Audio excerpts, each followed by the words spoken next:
circling back to our conversation about the difference between a servant leadership led or heart center led culture versus something that's not. So tell me a little bit about the perspective differences there. All right, well, let's talk about first the traditional style of leadership. There has, and it stems from a great place. I mean, we look back at the greatest American heroes of World War II, and we look at Patton and MacArthur, and we look at those leaders and how they led, and they were marvelous leaders in that context and in that environment. And what happened is that style of leadership, that top-down, hierarchical, autocratic leadership style, do this right now, kind of worked its way into the workplace. And so for decades, centuries perhaps, we've had that kind of autocratic leadership, a mindset where I'm the boss and you do what I say, or you're fired, or you want to stay, keep working here.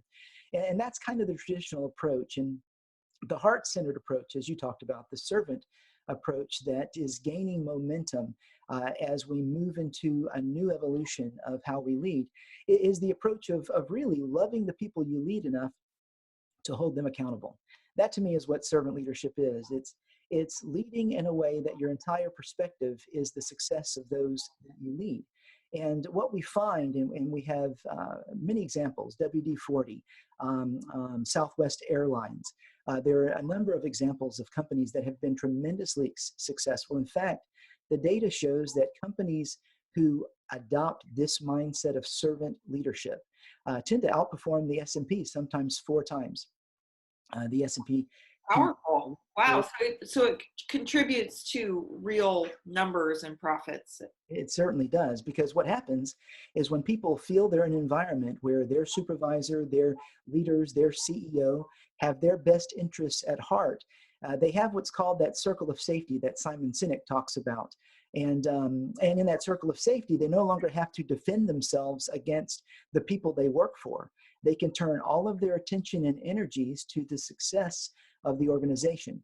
And so servant leadership is, again, caring enough about your people to hold them accountable for their success. And as you do, then the organization succeeds.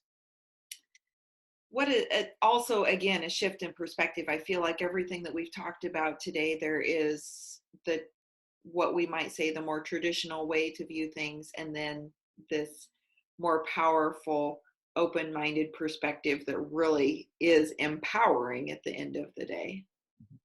Absolutely. It's all about empowering the people you lead so that they are free to use all of their creativity, all of their talents, all of their energies for the good of the team and the good of the organization.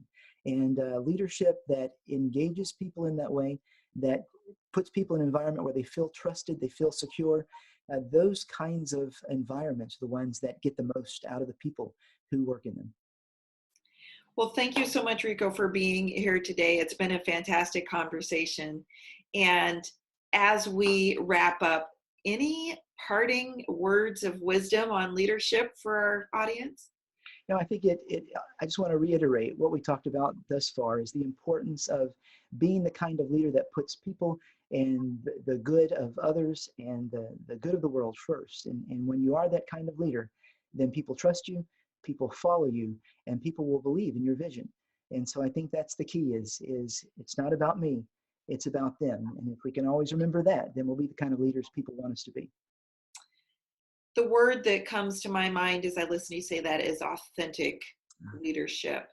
And I think there is a shift in our world towards more authenticity, less.